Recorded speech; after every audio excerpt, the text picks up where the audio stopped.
Good morning, everyone. My name is Aleksy. I'm the head of systems and rendering at PDFTron. And today I'm going to be talking to you about PDF versus Office and whether reliable Office rendering is possible. So just to get things started, over the course of this talk, I hope to convince you of the following points. I'm just going to say them right now, but we'll go into details and why I think these are true later on. So first of all, Office is a good format for document creation. But PDF is better for sharing, viewing, and archival. So the answer to our question about whether reliable Office rendering is true is possible is no, it is not. That's what we're going to get to. But thankfully, we can make up for Office's shortcomings using PDF strings. So PDF is better for sharing, viewing, and archival, as I said. And it's going to render the same on different devices, unlike Office. It will render the same now and in the future, unlike Office. And it makes better use of limited hardware as well. And we'll finish up the talk, going through a few workflows that make use of these two properties together. And just before we start off, so I'm going to be pretty loose with my language in terms of what an Office file is. Sometimes I'll say Office, sometimes OXML, hopefully in the right context. But during the course of the talk, what I mean is basically Office is in OXML, Microsoft standard, standardizes ECMA 376 and also ISO, and the kind of file that's produced by Microsoft Word or PowerPoint or Excel. So here's our total roadmap. We're going to go through, well, we already did our introduction. We'll define our problem. We'll take an in-depth look at different aspects of the problem, look at some solutions, and then sum up. So to start off, we want to define our problem in terms of like these four operations. So we have viewing, archival, sharing, and editing. So there are a lot of Office files in the world. I mean, this format has been around for quite a long time. Microsoft Office has been around for quite a long time. People have been producing documents using productivity software for a long time. It's an important problem to solve. And we can look at this in a couple different contexts. So we can have, maybe internal to your own company or document management system, you have an internal process. And, we can edit documents. We can then perhaps collaborate on those documents and then maybe archive them. And then we can maybe edit them again or collaborate them from archival.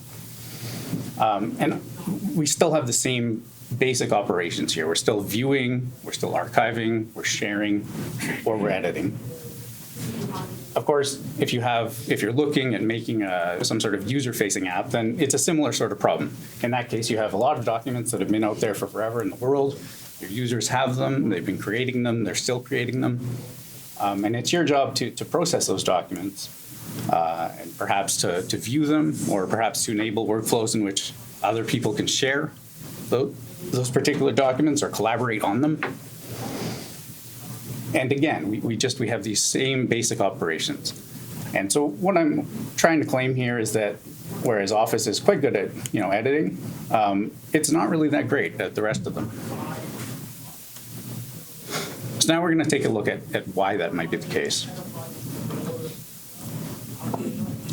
So this next session will take place in a few different parts, and I'm going to try and intersperse this with basically facts about the formats that are commonly known, as well as the implications of those facts. So here we go, our fight night. Although it's the morning, but whatever, close enough. So I've been the lead developer on on PDFTron's Office conversion product. We have a conversion product that we've developed entirely in-house. So all our technology is, basically all our technology within this converter. And I've been the lead developer on that for 5 years now. And so I hope to share with you my experiences, basically. Well, let's just get into it. So first of all, this is non-contentious. We have PDF, of course, is a fixed format. Office is reflowable. And by fixed, I mean that each element on a page is independent. So we have, element A over here, element B here, when you lay out element A, it does not change the position of element B. You always have some well-defined formula for determining where these elements are. They're easy to place. Reflowable element or layout is slightly different in the sense that element A and B and C and D and so on go on top of each other. And so when you're looking at element M, then you need to look at element A through N and determine how much space they took up, where they were on the page, in order to find out where your later content should be placed. And again, non-contentious. If we look at the file formats themselves, PDF is just it's a single flat file. And within that flat file, you can have binary lookup or file offset lookup, let's say. You can jump to any position in the file, and you can jump to any page within the file, generally with a few intermediate steps. Office is slightly different here. So first of all, we have a zip package, so that is one file. And within that zip package, yes, you can jump to one part of the zip package. But if you look at something like Microsoft Word or Office ML, then in that case, or I should say word processing ML, my mistake. In that case, all of your content is within one single XML file. So you have a 600-page document. Generally, it will be in one single XML file. And you can't randomly access within here. So if you want to look at page 599, you need to read the entire file. If we take these two things together, now this is maybe going to be a controversial statement, but especially considering our previous talk about SIMD rendering and all this, I am looking here at an imaging model that's compatible with Office. So nothing complicated. If you want to look at your 18 nested transparency groups and arbitrary PostScript functions for every pixel on the page, then yes, PDF can take a long time.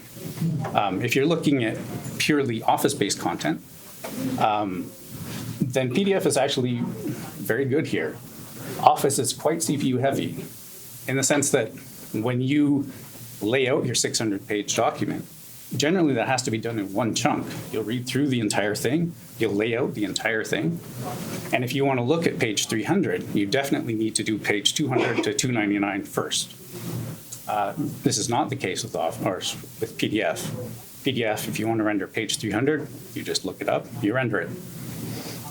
This basically makes it's possible to render more quickly, and it's possible to offer a better user experience using less CPU power.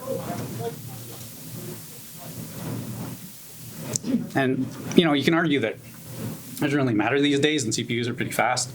But generally, when you talk about CPU power, it's easy to talk about.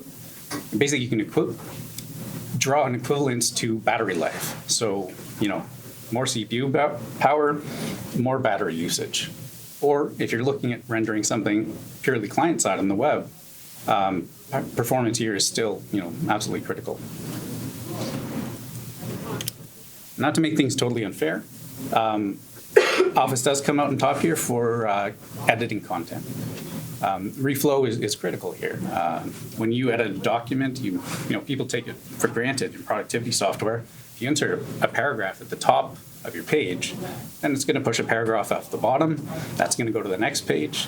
It's going to continue this, so you push this on page 2 all the way down to page 600. Your entire document just works.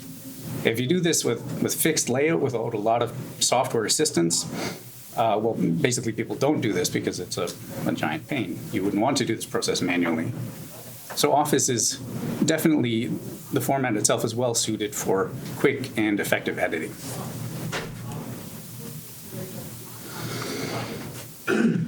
And now we get to the crux of the issue here. So Office rendering is unfortunately unreliable.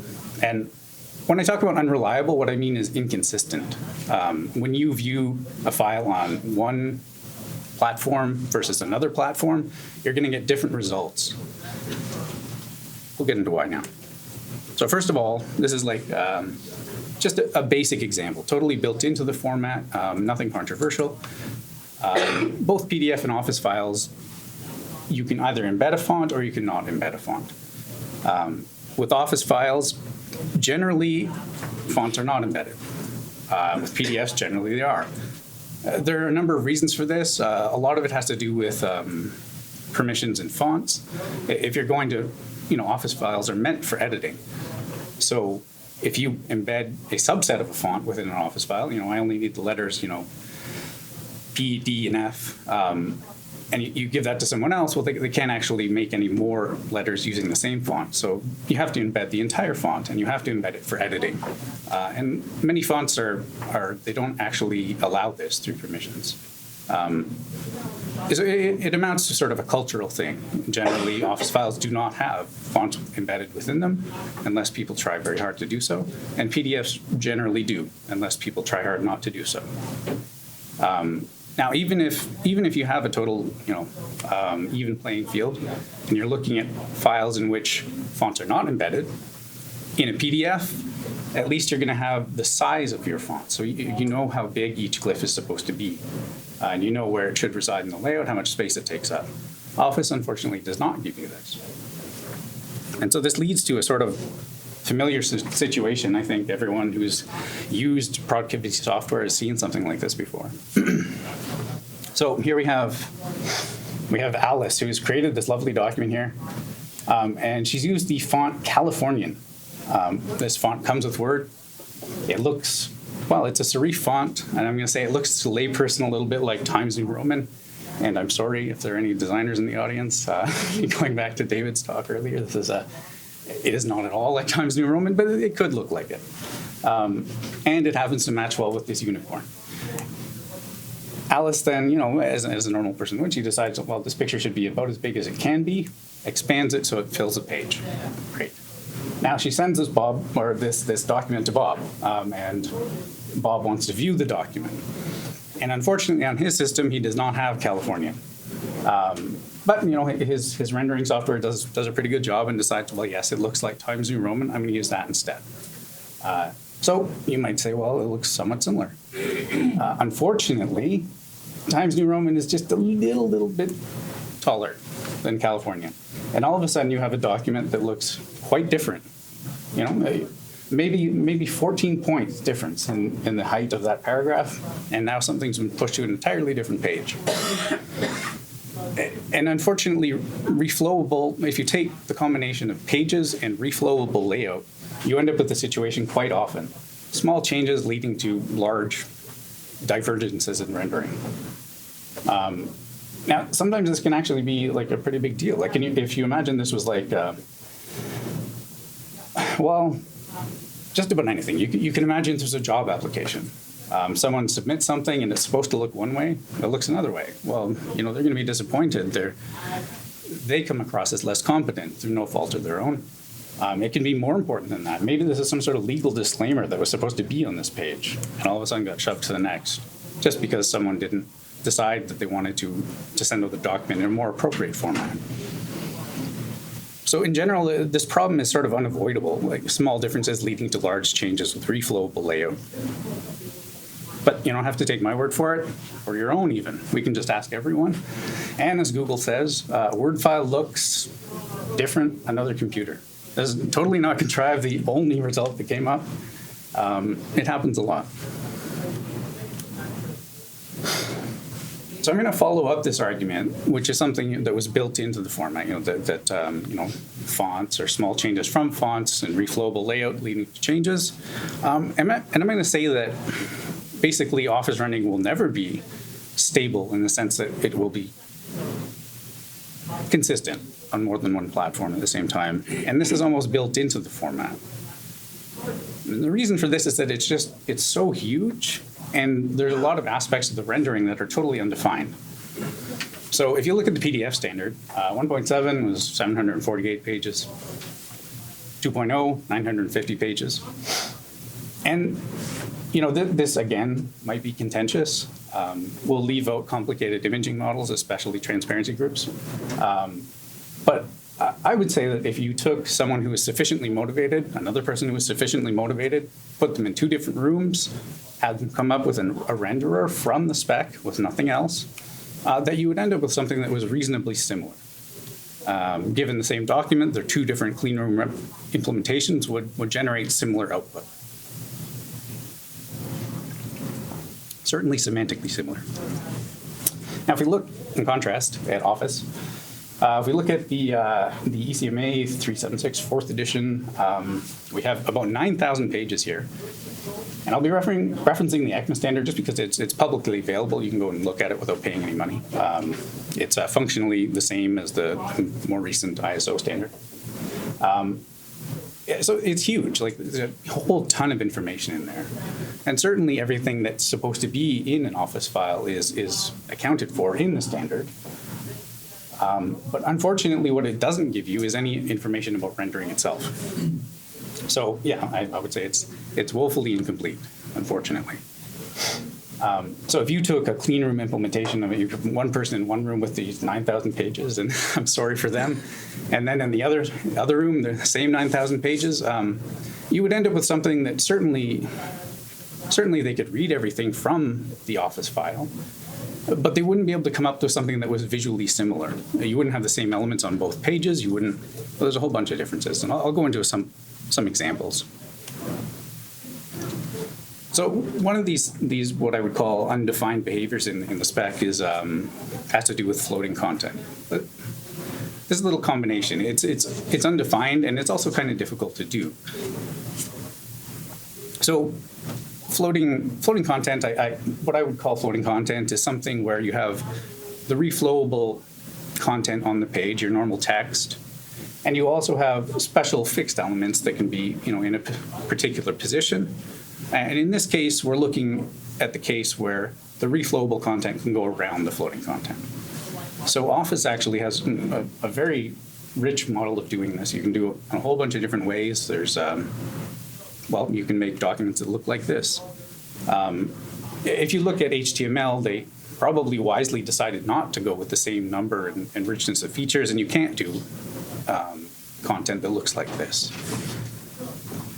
And this puts a very large burden on implementers. They're tempted to take shortcuts or to do things in different ways, and you end up with situations like this. So we have, on the left, we have MS Word 365 for Windows is a new version. Alice, the poor soul, has made a new document. And this time she has tried to highlight a particular part of the document by saying, this part is important, using one of Word's or Office's floating content, methods. And so we see that this text here highlighted. Okay, we take the exact same vintage of MS Word 365, but this time the online version. You just take the same file, you upload it. You end up with a very different looking document, and so that they've neglected to actually process the floating content in the content wrapping in the same way, and they've moved it as well. And you end up with what I would say is a semantically different document. And this might look contrived, but what if this was an initial, So I'm supposed to initial this part, and all of a sudden you're initialing something different.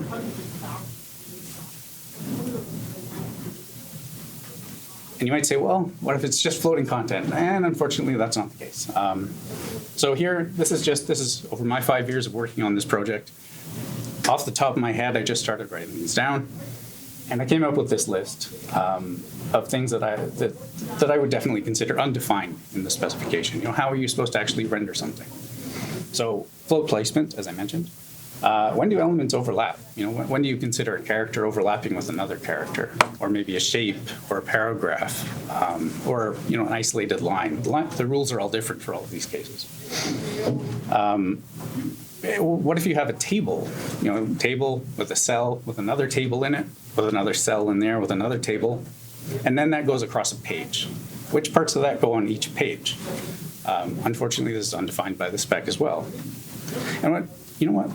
Let's move on. I'm not gonna subject you to this entire list.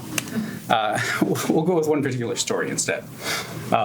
So recently we had a customer who quite reasonably wanted to view PowerPoint animations in PDF, and not in the sense of having actual animated PDFs, but they just wanted it so that every time you would click on your PowerPoint animation, that should generate a new page in the PDF.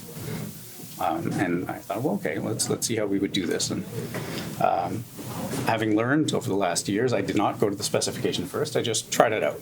So make a file in Word, simplest thing you can imagine, one title slide or one title that fades in over half a second. And so for anyone who's worked with XML before, I'm sorry. And also, this is going to look weird. Like this is a lot of XML, even for OOXML. So if you look through this entire thing, you find down here, you have anim effect, transition in, filter, fade. Okay, that sounds correct. We know what's going on here. But then you look at the rest of it, and well, why do they need 18 levels of nested nested XML? It's like, but you can work through it, and there's some nested lists here, and animations need to occur in some context, and okay, we can figure this out. We can imagine what they were going for. And then you think, well, okay, I need to know a little bit more. So let's look at some of these attributes. So here we have something fill equals hold. And you think, well, okay, that seems like it could be important. Let's look it up in the spec and see what it actually means. So fill, this attribute describes the fill type for the time node. Okay, it's not the most helpful thing, but it does reference another type, which is more helpful. So this simple type specifies what modifications the effect leaves on the target element's properties when the effect ends. So that may be enough maybe a little bit too much to parse at first glance, but so if you animate something from here to here, what happens at the end? Does it snap back to the start? Does it stay where it was? That's basically what this is describing.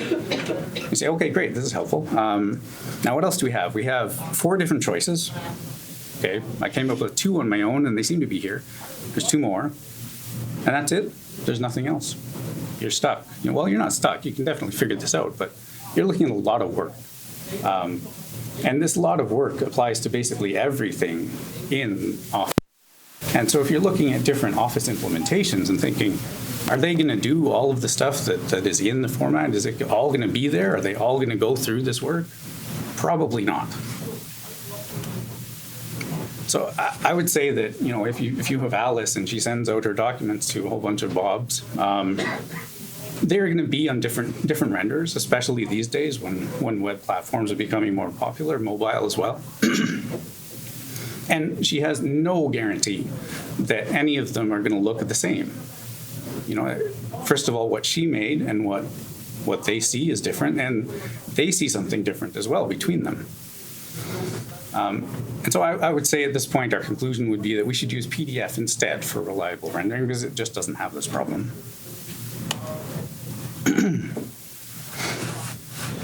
Right, so as I said, PDF for sharing, archival, viewing.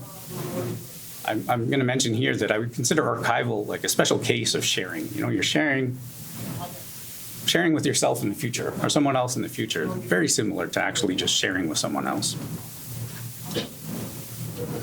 So now we're going to look at what do we do, basically? Where do we go from here? So is reliable Office rendering possible?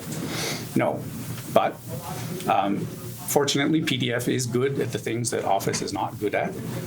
So we can create workflows that sort of combine the strengths of these 2 formats. So let's take a first crack at it here. So in our first workflow, we're going to look at maybe a larger company. They have their document management workflow. And the idea here is that let's go through this. You have a user, they create a document using a productivity software, and then they convert that themselves. So, the onus is on the user to, perform their editing and then save as a PDF and then transmit that to the rest of the company into the document management system, after which it can be viewed by others and collaborated on. Maybe feedback would go back, and then we do the same cycle again. So this is, this would definitely work.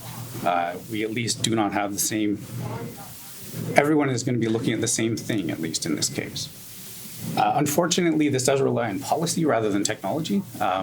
So you have to make sure that everyone who is using productivity software does the conversion and does it correctly. Are they embedding fonts correctly? Are they using the correct versions of Word to do this? And that's a large burden. I mean, that's a big deal. It's very easy for policies to slip, and it takes a lot of work. First of all, for everyone to do this. Every little minute counts when you're going through your workday. And enforcement of policy and creation of policy is also, expensive in the sense that it takes effort. It's inefficient. So that is one possibility, though. At least we will be reliably communicating. Another possibility here is that we can just use central conversion. So users would, instead of converting to a PDF and sending that to the document management system, we'll get the document management system itself to do the conversion. So unfortunately, we can't use Office here. Or at least we probably shouldn't. So Office itself, it can't run on Linux servers. Most servers, or many servers these days, of course, are Linux or some related variant of it. Even if you do have a Windows Server environment, then it's pretty unreliable in that case. Office was never meant as a back-end application. It's a GUI application. And even if you automate it, it still tries to do GUI things every now and then. Its threading model is not really compatible with servers. Occasionally, it tries to give you pop-ups to ask for confirmation on a headless server. And it does use a lot of resources as well. And even if you are okay with all of that, if you look at the licensing for Office, it's not especially clear that you were actually allowed to use it on servers at all, which is a hurdle that many people don't really want to cross. And of course, you can't put it in your own app. Office is a standalone application, and you can't wrap it in your own application. So with that said, we're going to have to use some sort of third-party software here. And what's going on is we have the same thing as before. We have a person editing their document. They send it into the central service. This time it gets converted centrally. And so we still have, at this point, a potential for divergence. We are converting from Office. We're converting to PDF. And we need accurate conversion at this point. But we'll push that problem aside for a second. Once we have done that, once the document is in the system, we're at that point totally assured that everyone is at least looking at the same thing. So there is a possibility of divergence here. But once we go into here, we are now collaborating effectively. To go back to David's analogy with the packets, if you're trying to collaborate on two different documents and two people are seeing different things, you have effectively malformed packets. The communication doesn't work. And so this workflow solves that problem. Also, now that we're not using MS software, we can embed it in our own software. And so you have the possibility of taking in external documents, converting those within your own software as soon as they hit your system, and then pushing those into the server. So this basically takes load off the server. That would be the advantage of that approach. And so what we need here to complete this picture is essentially just we need some way of assuring that our conversion is accurate. And so that sort of raises another problem, which I'll leave for another talk. This is something that we are actively working on at PDFTron. And we'd really happy to talk about it at some point, but not quite yet. And it's basically, how do we quantify, accurate conversion? How do you take some sort of any solution, essentially, and put a number on, how reliable do I think this is, given some subset of documents on all documents? It's a difficult problem and something that probably needs to be solved in order for this to be a totally bulletproof system.